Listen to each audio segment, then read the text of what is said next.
itu harus tertegakkan isya menjadi isya, ya toh? Isya lailan atau zulumat akan benar-benar menjadi isya. Isya itu artinya malam yang hidup penuh dengan kehidupan. Isya artinya makan malam.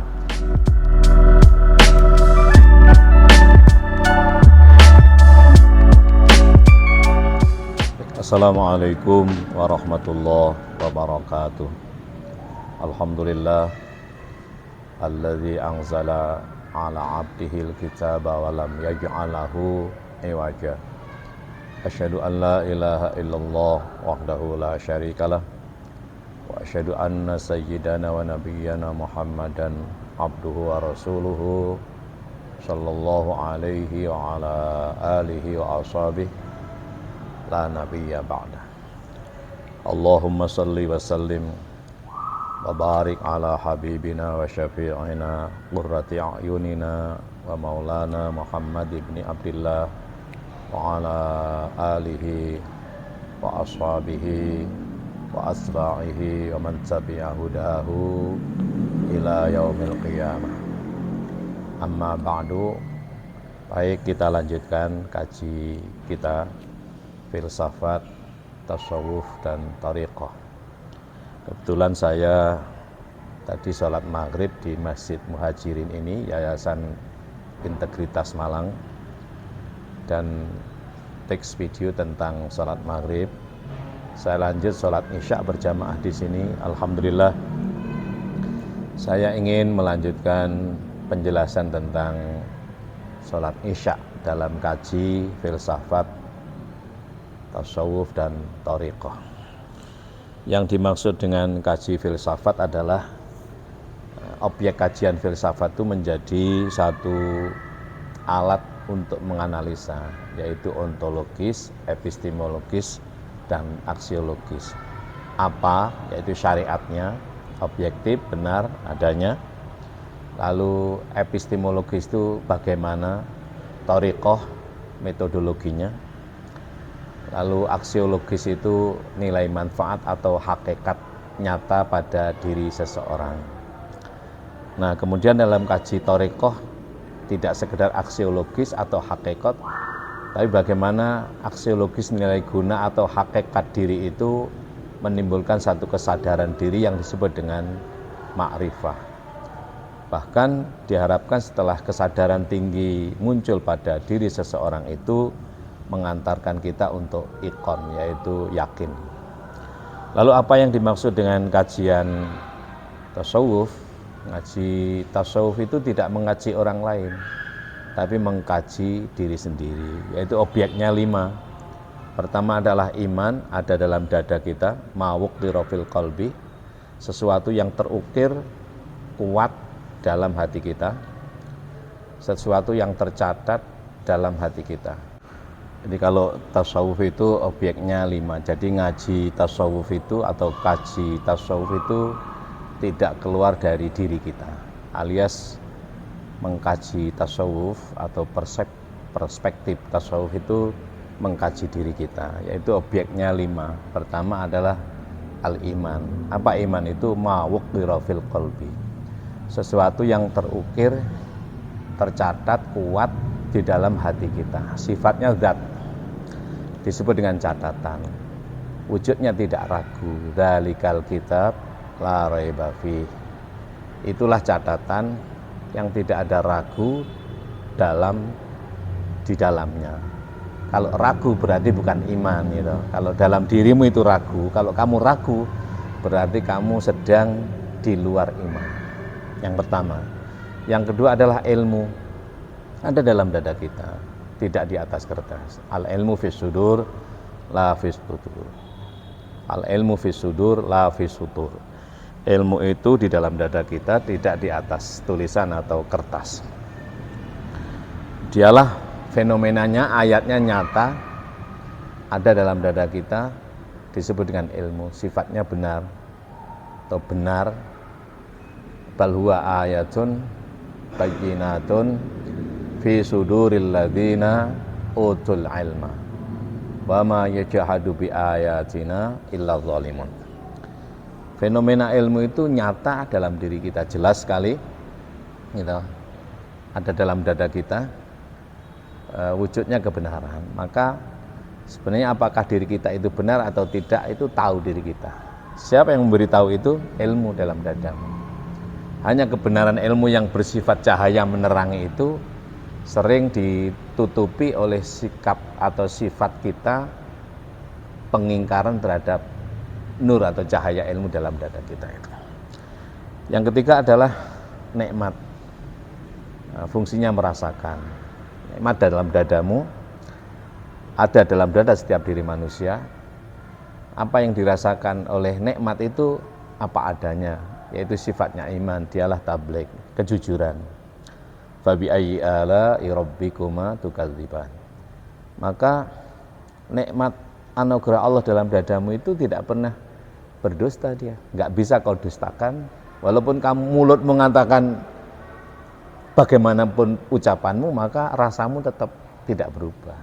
Itu dalam surat 55, surat Ar-Rahman, 78 ayat jumlahnya, 31 kali diulang bicara tentang nikmat itu. 13, 16, 18, 20 dan seterusnya.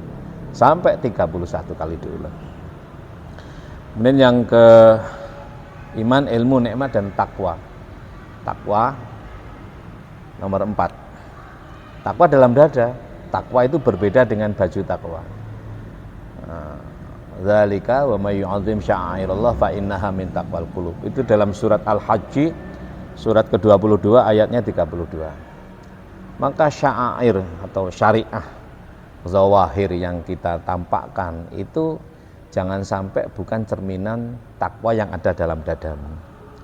Baju takwa, kaos apa, fenomena zahir yang itu disebut dengan syariah. Kalau itu muncul bukan karena ketaatan atau kefatonan kita atau kepura-puraan, maka dia bukan takwa. Dia harus muncul atas dorongan takwa yang ada dalam dada kita. Dzalika wa may yu'azzim sya'airallahi fa innaha min taqwal qulub. Harus merupakan cerminan takwa yang ada dalam dada.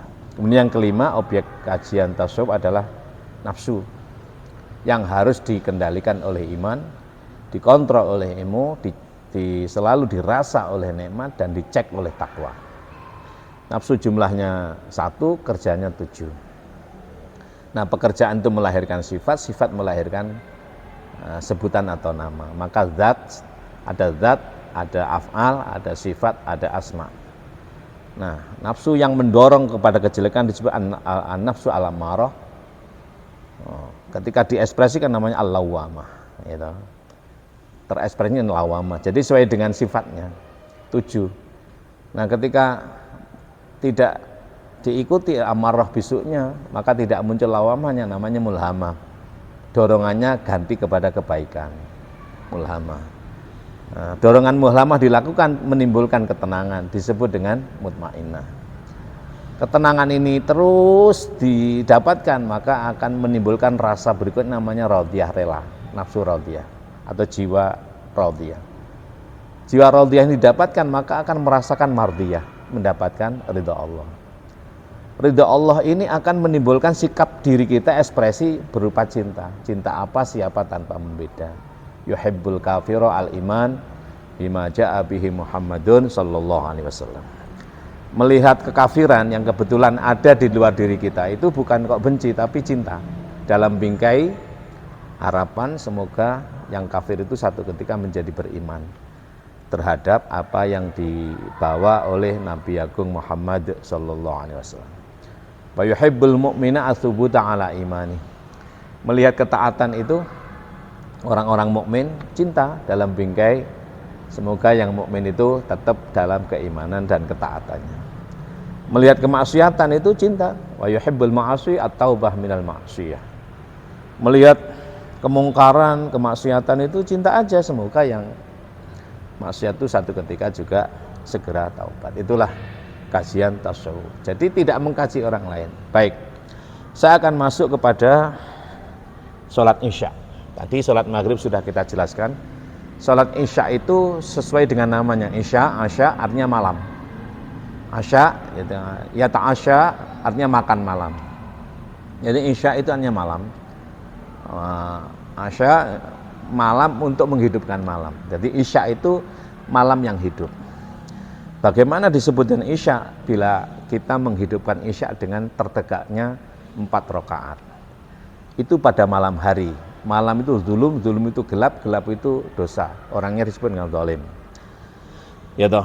Nah, dia menjadi isya manakala tertegakkan 4 rakaat isya. Sehingga yang gelap itu menjadi terang.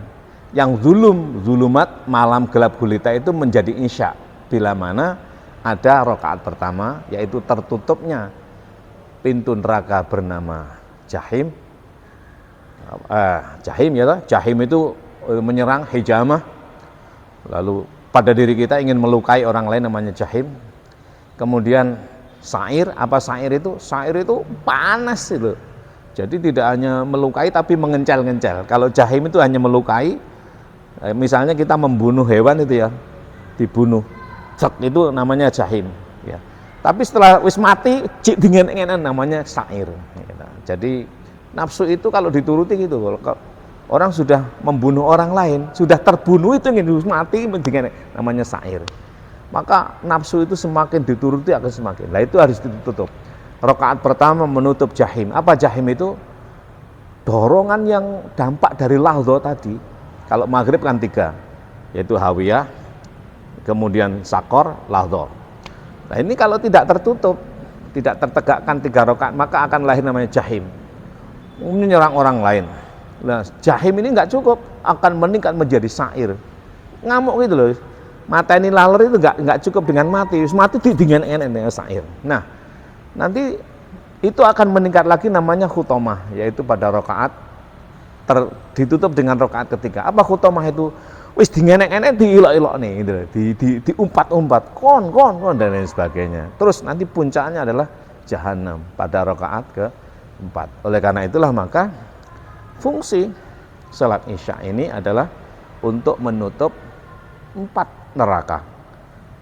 Yang sebenarnya adalah dalam diri kita, nafsu kita sebenarnya. Nanti neraka yang sungguhan itu di sana. Tapi neraka ini harus di dunia ini harus kita tutup. Kalau neraka di dunia ini tidak tertutup, maka kita akan masuk neraka itu. Apa itu? Rakaat pertama adalah jahim, tertutup dengan rakaat pertama. Rakaat kedua adalah sa'ir, menyala-nyala itu. Rakaat ketiga adalah khutomah, dan rakaat keempat adalah jahanam. Jahanam itu batu yang sangat panas, nggak bisa nggak bisa didinginkan. Artinya dia itu panasnya terus meningkat, namanya jahanam. Sudah bahasa kita itu inti neraka itu, panas-panasnya, pusat panasnya di situ. Jadi oleh karena itulah maka puncak kepanasan itu di jahanam itu. Oleh karena itulah maka malam itu harus tertegakkan isya menjadi isya. Ya, isya lailan atau zulumat akan benar-benar menjadi isya. Isya itu artinya malam yang hidup penuh dengan kehidupan. Isya artinya makan malam.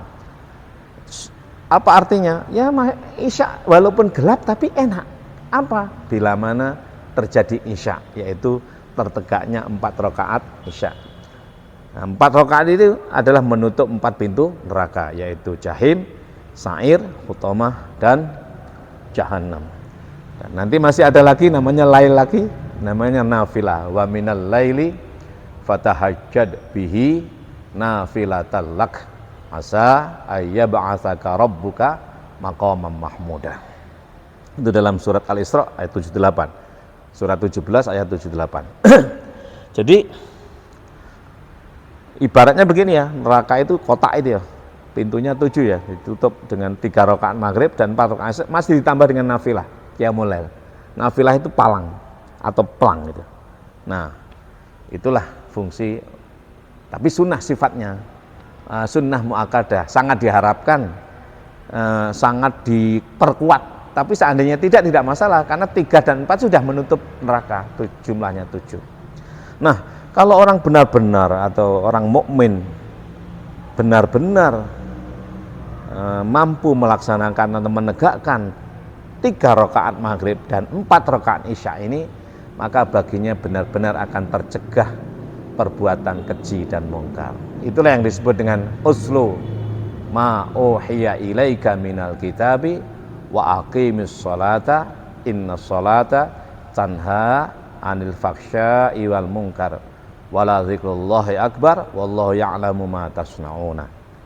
Itu dalam surat Al-Ankabut surat ke-29 ayatnya 45. Maka fungsi sholat itu pada diri kita benar-benar ada. Apa itu? Yaitu jangankan berpikir jahat ya, jangankan berbuat jahat, berpikir saja tidak. Maka kalau Anda masih berpikir jahat, bahkan melakukan kejahatan, baik sesama mukmin maupun apalagi selain dan juga selain mukmin, maka sebenarnya Anda masih berada di dalam neraka, alias sholat maghrib dan isya Anda baru terjebak pada rukun sholat alias syariat bloko yang tidak masuk pada thoriqoh, apalagi hakikat dan apalagi ma'rifat dan juga ikon. Bagaimana untuk bisa mendapatkannya itu? Ya dikaji secara totalitas, mulai dari rukun qauli Allahu Akbar sampai Assalamualaikum. Apa thoriqoh itu? Ada maksudnya itu. Apa Allah? Apa Akbar? Dan kenapa yang pertama ini disebut dengan takbiratul ihram, sedangkan yang lainnya misalnya dari qiyam kepada rukuk hanya disebut dengan takbiratul intiqal. Apa takbiratul intiqal? Takbir untuk pindah gerakan aja. Nah, tentu ini dikaji secara mendalam. Lalu ada iftitah. Allah ada wajah tu wajhiyah, ada Allahumma ba'id baini wa bain. Apa itu maksudnya? Itu dikaji dalam thariqah. Maka jangan hanya terjebak pada syariat bloko. Kalau hanya syariat itu kebenaran, thariqah itu ketepatan, benar dan tepat, ya, tepat melakukannya, bertemulah namanya hakikat. Maka sekalipun sujud itu anggotanya kan 7, itu syariatnya 7 sujud itu. Kening, kedua telapak tangan, kedua lutut dan atraful qadamain, ujung-ujung daripada telapak kaki. Itu syariatnya. Thariqahnya bagaimana? Ketepatannya masing-masing mengandung makna, mengandung maksud. Maka yang disujudkan secara syariat baduk dan tangan, tapi sebenarnya maksudnya yang disujudkan adalah nafsumu, perutmu. Maka kening ini sekedar nempel sedikit aja, jangan sampai keningmu itu menjadi hitam ya. Yang kamu hitamkan, kamu gosongkan dan kamu adalah perutmu. Agar supaya apa? Agar supaya nafsumu tidak menguasaimu, bukan pikiranmu yang kau matikan, tapi nafsumu yang harus kamu kendalikan. Pikiranmu kamu hidupkan ya, agar hatimu menjadi terang, fikir dan zikir maka akan menjadi berakal. Fikir, zikir akan menjadi berakal. Akal inilah sebenarnya di situ ditaklif daripada agama. Adinu wal akal, la dina liman la aklalahu. Agama ini diperuntukkan bagi akal, alias orang yang mengikuti akalnya. Apa itu akal? Orang yang menghidupkan pikiran dan kolbunya. Fikir dan zikir hidup, fikir untuk menstarter kolbu ini agar terbuka, tidak digelut oleh nafsu, sehingga melahirkan satu kecerdasan yang disebut dengan ulul albab. Orang-orang yang memiliki kecerdasan, dialah orang yang berakal, ay al-aqilun, ay al-uqala.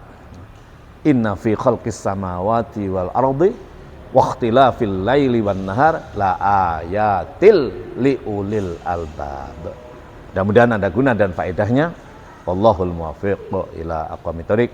Assalamualaikum warahmatullahi wabarakatuh.